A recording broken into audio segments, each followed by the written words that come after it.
Hello everyone, welcome to NEET पे जीत series eight लर्नोहब। मैं हूं अद्रिज और मेरे साथ आप पढ़ रहे हो physics for NEET only at learnohub.com, जहां पे आपको मिलते हैं फिजिक्स, केमिस्ट्री, बायोलॉजी, सारे चैप्टर्स के सारे लेक्चर्स बिल्कुल फ्री।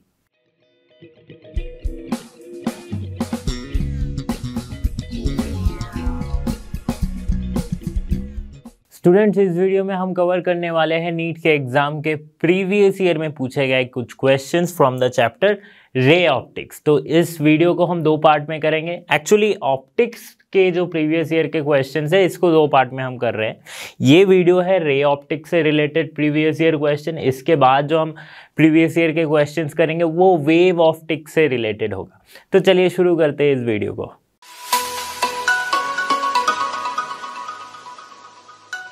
तो जो पहला क्वेश्चन हमारे पास है नीट के 23 के एग्जाम का क्वेश्चन है। क्या कह रहा है क्वेश्चन, एक बस समझते हैं।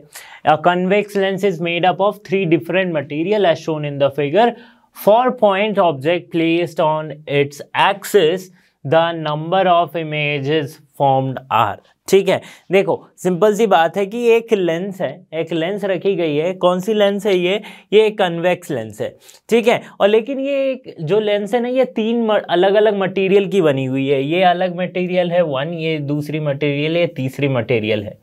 ठीक है, और 3 मटेरियल को जोड़ के एक लेंस बनाया गया है और एक पॉइंट ऑब्जेक्ट जो कि इसके एक्सिस पे रख दिया गया। पूछा जा रहा है इसकी इमेज कितने बनेंगे, राइट। तो इमेज कितने बनेंगे, तो देखो सिंपल सी बात क्या है, इसमें बहुत ज्यादा कैलकुलेशन कुछ करना है ही नहीं। इसमें सिंपल सी बात यह है कि 3 यहाँ पे अलग अलग मटेरियल है। ठीक है, 3 अलग अलग मटेरियल है। तो 3 मटेरियल है तो 3 रिफ्रैक्टिव इंडेक्सेस होंगे, राइट। अलग अलग रिफ्रैक्टिव इंडेक्स, इसकी अलग रिफ्रैक्टिव इंडेक्स, इसकी अलग रिफ्रैक्टिव इंडेक्स, इसकी अलग रिफ्रैक्टिव इंडेक्स। 3 अलग अलग फोकल लेंथ होंगे, 3 अलग अलग फोकल लेंथ होगी। यहां से गई तो अलग फोकस पे मीट करेगी, यहां से गई तो अलग फोकस पे मीट करेगी, यहां से गई तो अलग फोकस पे मीट करेगी, क्योंकि मटेरियल पे डिपेंड करती है ना, मटेरियल पे डिपेंड करती है। तो इसीलिए इसकी सिंपल जो इमेज भी है वो भी 3 इमेज ही बनेंगी, राइट। इसकी इमेज कितनी बनेगी, 3 इमेज बनेगी। बहुत ही सिंपल सा थ्योरेटिकल कंसेप्चुअल क्वेश्चन था। नेक्स्ट क्वेश्चन पे चलते हैं। क्वेश्चन नंबर 2 पूछा गया है 23 में।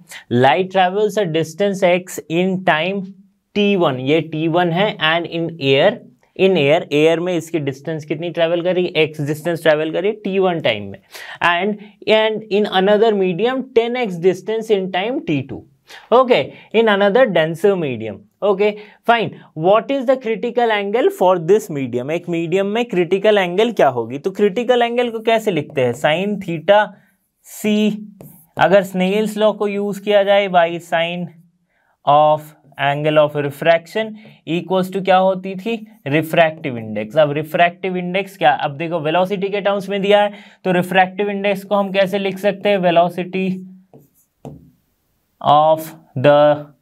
Velocity of light in second medium by velocity of light in first medium, यही तो हम लिखते थे।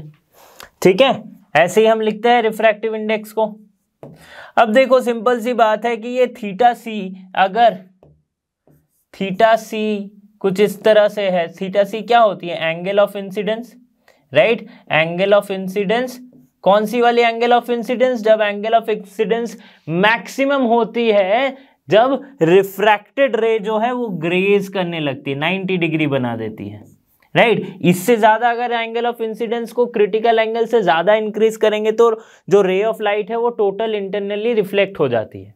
ठीक है, इतना तो हमें समझ में आ रहा है। तो जब एंगल ऑफ इंसिडेंस लिख रहे हैं क्रिटिकल एंगल, तो एंगल ऑफ रिफ्रैक्शन कितनी होनी चाहिए, 90 डिग्री। साइन 90 की वैल्यू क्या हो जाती है, 1 हो जाती है। तो simply sine theta C equals to V2 by V1 हम लिख सकते हैं, क्योंकि साइन R जो है that is sine 90 and sine 90 की वैल्यू है 1। सिंपल सी बात।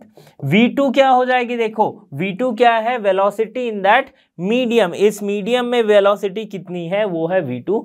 ये है मीडियम एयर में वेलोसिटी कितनी है, वो है v1। ठीक है, अब देखो वेलोसिटी इन दैट मीडियम इसमें क्या दी गई है, 10x टाइम ट्रेवल कर सकती है, 10x डिस्टेंस ट्रेवल कर सकती है टाइम t2 में। तो speed equals to distance by time, कितनी distance 10x by t2 time, और v1 कितना हो जाएगा x distance in t1 time, तो distance by time. So x will cancel out, हमारे पास बचा क्या, हमारे पास बचा 10t1 बाय t2, ये क्या आ गया हमारे पास sine theta C. So theta C will be sine inverse of this one, sine inverse 10t1 by t2। ठीक है, कौन सा ऑप्शन करेक्ट हो रहा है, sine inverse 10t1 by t2, option C will be the correct answer. ठीक है, समझ में आ रही बात, बहुत ही सिंपल सा क्वेश्चन था। क्वेश्चन नंबर 3 पूछा गया है 23 में। अगेन देखो बहुत ही इंटरेस्टिंग सा क्वेश्चन है, इस तरह के क्वेश्चन नीट में पूछे जाना मतलब एक बहुत ही चैलेंजिंग काम हो जाता है अगर आप प्रैक्टिस में नहीं हो तो। देखो इन the figure shown here what is the equivalent focal length of the combination of lenses, combination of lenses का क्वेश्चन है। देखो फोकल लेंथ पूछा है, इक्विवेलेंट फोकल लेंथ पूछा है, ठीक है। Assume that all layers are thin, हमें क्या अज्यूम करना है, all the layers are thin. Okay ठीक है, देखते सॉल्व कर लेते क्या है क्वेश्चन। देखो ये इमेज दे दिया गया है, अब देखो रिफ्रैक्टिव इंडेक्स दे दी गई है n1 जो कि इसकी रिफ्रैक्टिव इंडेक्स है 1.5, और ये जो मटेरियल है इसकी रिफ्रैक्टिव इंडेक्स दी गई है 1.6। तो इस इमेज से हम क्या देख सकते हैं कि ये जो इमेज है मेरा, ये 3 टाइप के लेंस को लेके बना है।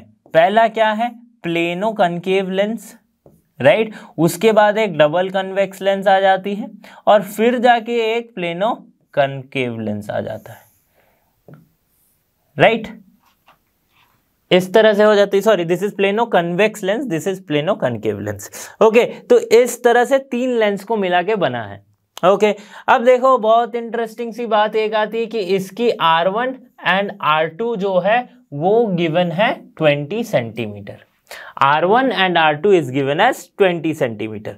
अब क्या होती है, मतलब R1 मतलब क्या, रेडियस ऑफ कर्वेचर। तो रेडियस ऑफ कर्वेचर किसका होगा, जो कर्व्ड ऑब्जेक्ट है उसका होगा, राइट। तो इसकी रेडियस ऑफ कर्वेचर होगी, इसकी रेडियस ऑफ कर्वेचर होगी 2, और इसकी रेडियस ऑफ कर्वेचर होगी, और दोनों की रेडियस ऑफ कर्वेचर जो है वो 20 सेंटीमीटर ही दी गई है।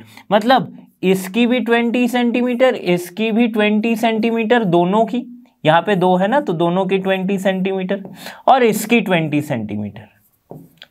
ठीक है, क्या दिया गया है, रेडियस ऑफ कर्वेचर। अब बारी आती है कि जिसका जो प्लेनर साइड है इसका रेडियस ऑफ कर्वेचर करके कुछ होगा क्या, नहीं, क्योंकि ये एक प्लेन सरफेस है, तो प्लेन सरफेस का रेडियस ऑफ कर्वेचर जो है वो इनफाइनाइट होता है। क्या होता है, इनफाइनाइट होता है। यही समझ लो कि एक बहुत बड़े स्फेयर का छोटा सा पार्ट है, तो एक बहुत बड़े जमीन से अगर आप छोटा सा हिस्सा निकालोगे तो एक स्ट्रेट लाइन जैसा या फिर प्लेन जैसा ही दिखेगा। तो उस हिसाब से हम सोच सकते हैं इसको।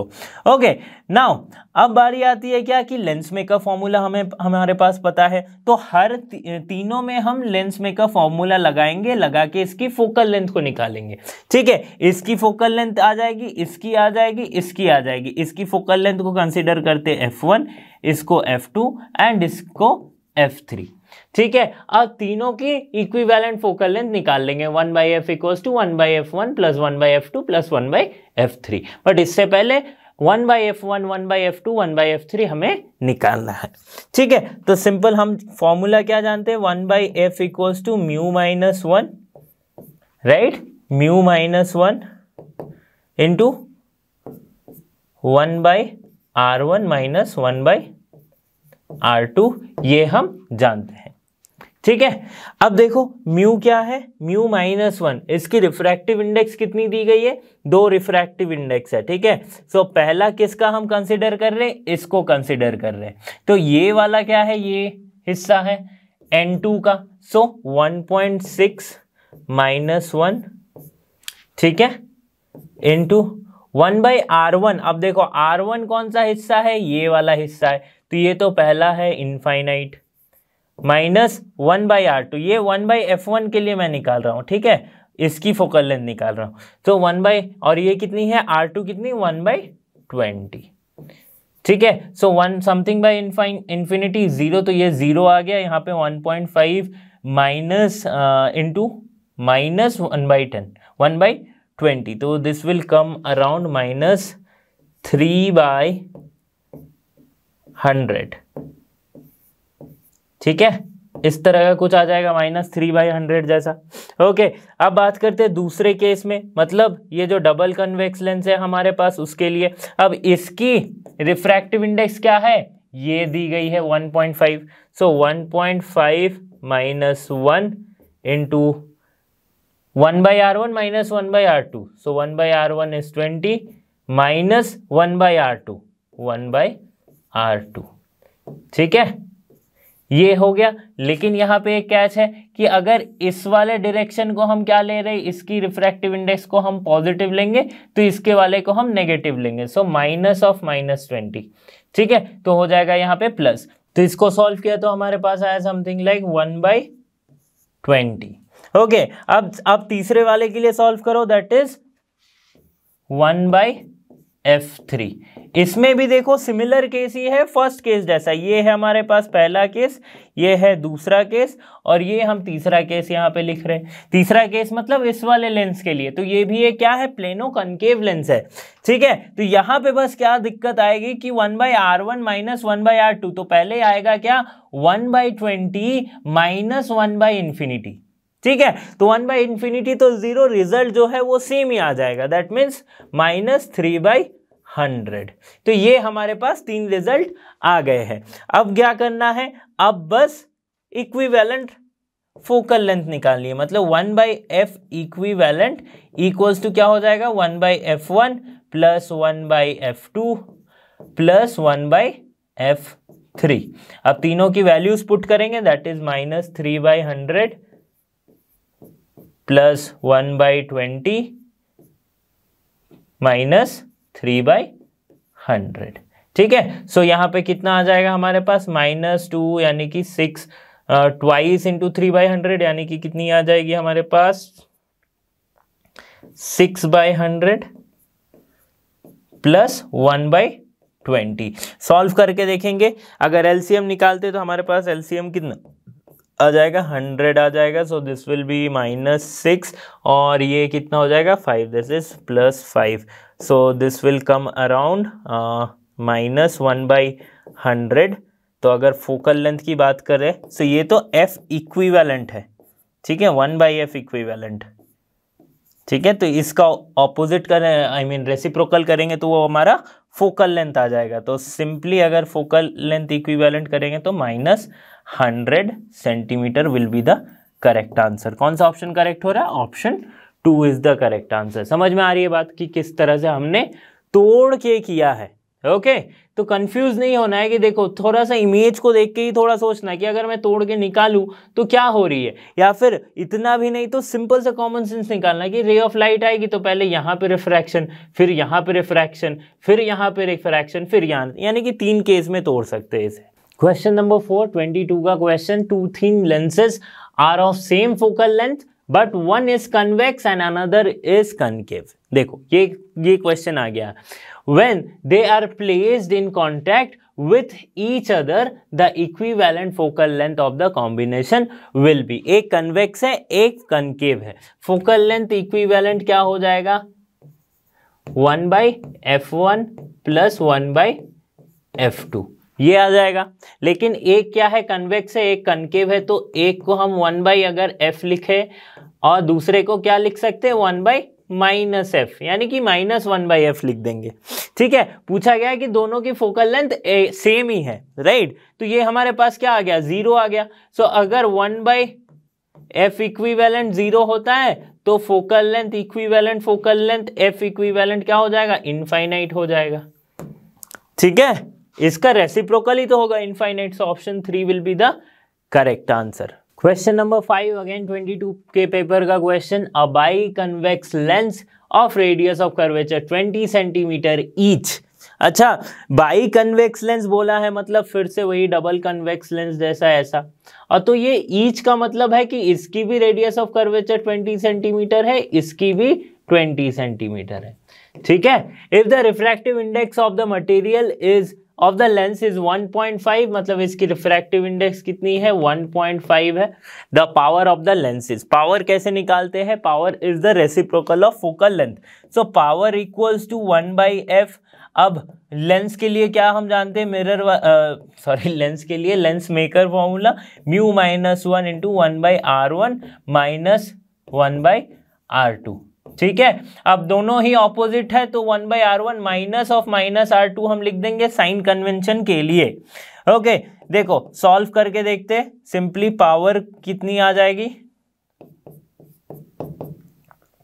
या फिर सिंपल पावर ही लिखो, 1 फोकल लेंथ लिखने की जरूरत नहीं है, ठीक है। म्यू -1 यानी कि 1.5 -1 by 1/20 centimetre, minus minus okay हो गया प्लस, दैट इज 1/20 सेंटीमीटर, ठीक है। लेकिन पावर क्या होती है, फोकल लेंथ इन मीटर का, फोकल लेंथ इन मीटर का रेसिप्रोकल। तो ये जो सेंटीमीटर पे है इसको हमें कन्वर्ट करना पड़ेगा किसमें, मीटर पे। सो अगर 20 सेंटीमीटर है इसका मतलब 0.2 मीटर है, 2 मीटर है, ठीक है। तो क्या आ गया हमारे पास 0.5 इंटू 2 इंटू 1/0.2, दैट मीन्स 0.1, ठीक है। इसका मतलब ये 0.1 ऊपर चल जाएगा, तो हमारे पास कितनी आ जाएगी 5 dioptre plus 5 dioptre. So option कौन सा करेक्ट हो रहा है, देखो ऑप्शन डी हो जा रहा है करेक्ट आंसर, ठीक है। बहुत लोग क्या करते हैं, फटाक से 20 सेंटीमीटर डाला और कैलकुलेट करके ऑप्शन दे दिया। अगर आप कैलकुलेट करोगे ना तो वो ऑप्शन भी यहाँ पे दिया रहेगा बट गलत हो जाएगा। पावर होता है फोकल लेंथ का opposite, but reciprocal, but focal length जो है इन मीटर होना चाहिए, सेंटीमीटर होगा तो फिर मीटर में चेंज करना पड़ेगा, इन मीटर होना चाहिए। ये कुछ कंडीशन था जो मैं कंसेप्ट एड ऑन में भी बताया था। ओके नेक्स्ट क्वेश्चन की तरफ चलते हैं। ये प्योर ज्योमेट्री मैथमेटिक्स का क्वेश्चन है, नीट के 22 में पूछा गया क्वेश्चन। देखो मैथमेटिक्स कह रहा हूँ इसका मतलब ये मत बोलना कि सर हमारी तो मैथ नहीं है कैसे सॉल्व करेंगे, ये 9th के मैथ्स का क्वेश्चन है। देखो क्या कह रहा है, a light ray falls on a glass surface of refractive index √3, ठीक है, at an angle 60 degree, the angle between refracted and reflected rays would be, ठीक है। बहुत ही सिंपल सा क्वेश्चन है कि एक लाइट रे जो है वो ग्लास पे गिरती है, ठीक है। अब ग्लास पे गिरती है तो क्या होता है, कुछ अमाउंट उसमें से रिफ्लेक्ट भी हो जाता है और कुछ अमाउंट जो है वो रिफ्रैक्ट होता है, रिफ्रैक्ट मतलब बेंड हो जाता है, ठीक है। तो यहां पे आ रही है तो नॉर्मल के तरफ शिफ्ट हो जाएगा। ओके ये हो रहा है ग्लास में पड़ रही। तो अब पूछा गया है कि ये जो रिफ्लेक्टेड एंगल है, ये तो नॉर्मल है ना, ये जो रिफ्लेक्टेड एंगल है और ये रिफ्रैक्टेड एंगल है, इन दोनों के बीच का ये कितना एंगल बनेगा, ये पूछा है। और ये एंगल दिया गया है 60 डिग्री, ठीक है। अगर ये 60 डिग्री है तो रिफ्लेक्शन क्या है, लॉज ऑफ रिफ्लेक्शन को फॉलो करेगी, तो ये भी 60 डिग्री है, ठीक है। अब ये एंगल ऑफ रिफ्रैक्शन अगर हम निकाले तो हमें ये पता चल जाएगा, क्योंकि हमें क्या पता है 1 2 3 ये तीनों मिला के स्ट्रेट एंगल बनेगी 180 डिग्री, ठीक है। तो देखो सिंपल सी बात है कि इसकी रिफ्रैक्टिव इंडेक्स ये एयर से आ रही है तो इसकी रिफ्रैक्टिव इंडेक्स को हम मानते हैं 1, इसकी रिफ्रैक्टिव इंडेक्स हो गई 3। तो हम अगर स्नेल्स लॉ लगाते हैं, स्नेल्स लॉ क्या कहता है, 1 sin 60 डिग्री इक्वल्स टू √3, ये refractive index sin r, sin i by sin r equals to √3/1, that is the refractive index. ये तो हम जान रहे हैं, राइट। इसकी वैल्यू कितनी आ जाती है √3/2, so 1 into √3/2 equals to √3 into sin r, ठीक है। अब देखो √3 will cancel out, sin r equals to आ गई कितनी 1/2, तो 1/2 साइन की कौन सी वैल्यू होती है, तो 30 डिग्री होती है, तो r इक्वल्स टू कितना हो जाएगा 30 डिग्री। ये हमें क्या मिला, एंगल ऑफ रिफ्रैक्शन मिला, ये कितना आ गया 30 डिग्री। अब ये 30 डिग्री तो ये 60 डिग्री, ठीक है, ये 30 डिग्री ये 60 डिग्री, तो ये एंगल कितना होगा, ये एंगल कितना होगा ये बताना है हमें। ओके तो क्या हो जाएगा इसका that means angle R plus angle 60 degree, क्योंकि एंगल ऑफ रिफ्लेक्शन 60 डिग्री था, प्लस एंगल X मान लेते हैं इसको, इक्वल्स टू मिला के है 180 डिग्री। एंगल R कितना है 30, दैट मीन्स 30 प्लस 60 हो गया 90, plus X equals to 180, so X equals to 90 degree.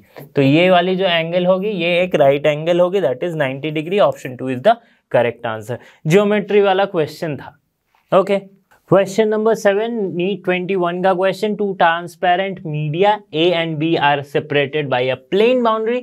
The speed of light in those media are 1.5 into 10 to the power 8 है, ठीक है, meter per second, and 2.0 into 10 to the power 8 meter per second respectively. The critical angle of the ray of light of this medium will be, of this media will be. Simple सी बात है, critical angle को कैसे लिखते हैं, sine IC right by sine R, जो कि फिर से हो जाती है क्रिटिकल एंगल। जब भी बोल दे इसका मतलब रिफ्रैक्टिव एंगल है 90 डिग्री, साइन 90 की वैल्यू 1, तो इक्वल्स टू कितनी आ जाएगी यहाँ पे, कौन सी, refractive index of rarer medium by refractive index of denser medium, ऐसे लिखते हैं राइट।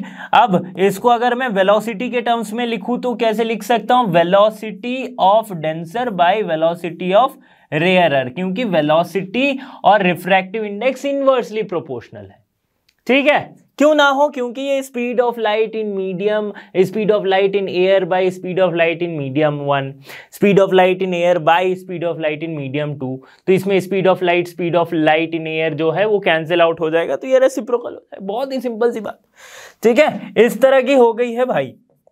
अब देखो साइन IC जो आ रहा है हमारे पास वो क्या है, वेलोसिटी की वैल्यू पुट करो, डेंसर मीडियम में क्या हो रही है, velocity of light in denser medium कितनी आ रही थी, 1.5 इंटू 10 टू दी पावर 8, और रेयरर मीडियम में 2 इंटू 10 टू दी पावर 8, ठीक है। कंफ्यूज अब देखो बहुत लोग हो जाते हैं कि सर कैसे आपको पता चला कि यहाँ तो डेंसर रेयरर लिखा नहीं है, बट आपको कैसे पता चला कि 2 ही होगा या 1.5 ही होगा, यहाँ तो रेस्पेक्टिवली लिख दिया है, A या B लिख दिया है। तो भाई जो ज़्यादा डेंसिटी वाला जगह है वहाँ पे स्पीड ऑफ लाइट घट ना जाएगी, है ना, तो जहाँ पे डेंसर मीडियम है वहाँ पे ऑब्वियसली 1.5 होगा, जहाँ रेयरर मीडियम है वहाँ ज़्यादा होगा, इसलिए तो एयर में सबसे ज़्यादा होती है, कॉमन सेंस। ओके, नाउ अब इसको सॉल्व करेंगे तो हमारे पास कितना आ रहा है, 1.5/2 यानी कि 15/20, ठीक है, 3/4, 10 to the power 8, 10 to the power 8 cancel out हो जाएगा, सो 3/4 आ गया। अब IC कितनी आ गई, साइन इनवर्स 3/4, 3/4 बोले तो साइन इनवर्स 0.75, ठीक है, क्रिटिकल एंगल इतनी आ गई। कौन सा ऑप्शन करेक्ट हो रहा है, ऑप्शन A करेक्ट हो जा रहा है, दनाक से एकदम मार देंगे हम, sine inverse 0.750 answer is the correct answer. Question number 8 पूछा गया है 21 में, find the value of the angle of emergence from the prism, refractive index of the glass is √3। Emergence पूछा है, देखो ये हमारे पास ट्रायंगल दी गई है, मैं इस ट्रायंगल को थोड़ा अच्छे से और बना देता हूं कि ये हमारे पास ट्रायंगल है, ठीक है, ये है इसकी राइट एंगल ट्रायंगल और यहाँ पे 60 डिग्री दी गई है। अगर ये 60 है 90 तो ये कितनी, ये है 30 डिग्री, ठीक है, 9, 6, 120 and this is 30 degree. Sorry, ये कैसे 30 डिग्री होगा भाई, 90 and 60 is 150, ओके सॉरी दिया, यस इट इज वो 30 डिग्री है ना, गलती हो गई, देखो कैसे 30 डिग्री एंगल ये है। अब क्या किया गया है, देखो इमेज में दिया गया है क्या, जो लाइट रे आ रही है वो 90 डिग्री पे गिर रही है, ठीक है, तो 90 डिग्री पे बनाते हैं। अब जब 90 डिग्री पे कोई रे ऑफ लाइट गिरती है तो रिफ्रैक्शन नहीं होता है, राइट, रिफ्रैक्शन नहीं होता है, तो रिफ्रैक्ट ना हो के ये सीधी आ जाएगी यहाँ पे, राइट। अब कितनी, अब यहाँ पे लेकिन ये तो एंगल में गिर रही है, कितनी एंगल पे गिर रही है, देखो ये वाले एंगल पे गिर रही है, तो ये एंगल कितना होगा, राइट, ये एंगल कितना होगा, ये एंगल हो जाएगा 30 डिग्री। ठीक है, ये एंगल हो जाएगा कितना 30 डिग्री। क्यों 30 डिग्री? क्योंकि ये 90 हो गया। ठीक है, ये 30 ये 90 तो ये हो गया क्या 60। ठीक है, ये हो गया 60 डिग्री। सिंपल ज्योमेट्री है और ये 60 है तो ये वाली एंगल क्या है 90 डिग्री। तो ये अगर 60 डिग्री है तो ये पूरी एंगल मिला के 90 डिग्री है, तो जिसमें से आधा ये 60 तो ये कितना 30। सिंपल सी बात है। तो हमें एंगल ऑफ इंसिडेंस मिल गया क्या 30 डिग्री। ठीक है, तो लिखते हैं एंगल ऑफ इंसिडेंस हमें मिल गया है 30 डिग्री। हमें निकालना क्या है, इसकी value of angle of emergence निकालना है। मतलब यहां से जो रिफ्रैक्ट होने के बाद ये जो निकल रही है, ये निकल रही है। ठीक है, ये वाली एंगल हमें निकालनी है ई, एंगल ऑफ इमर्जेंस निकालनी है। तो एंगल ऑफ इमर्जेंस यहां पे है क्या, एक्चुअल में एंगल ऑफ रिफ्रैक्शन ही है। कैसे निकालेंगे, स्नेल्स लॉ लगा दो। ठीक है, तो स्नेल्स लॉ क्या कहता है, sine I sine R, sine I by sine R, R क्या है यहाँ पे ई है, एंगल ई है, ये है angle of emergence, equals to rarer medium का refractive index by denser medium. तो रेयरर मीडियम क्या है, कहां से कहां जा रही है, प्रिज्म के बाहर एयर मान लेते हैं, तो refractive index mu of rare by mu of denser. So यहाँ पे 1/√3 वैल्यू। ठीक है, हमें चाहिए क्या, साइन ई की वैल्यू। तो साइन ई की वैल्यू क्या हो जाएगी, √3 इंटू साइन आई। ठीक है, साइन आई क्या है 30, आई एंगल क्या है 30 डिग्री। सो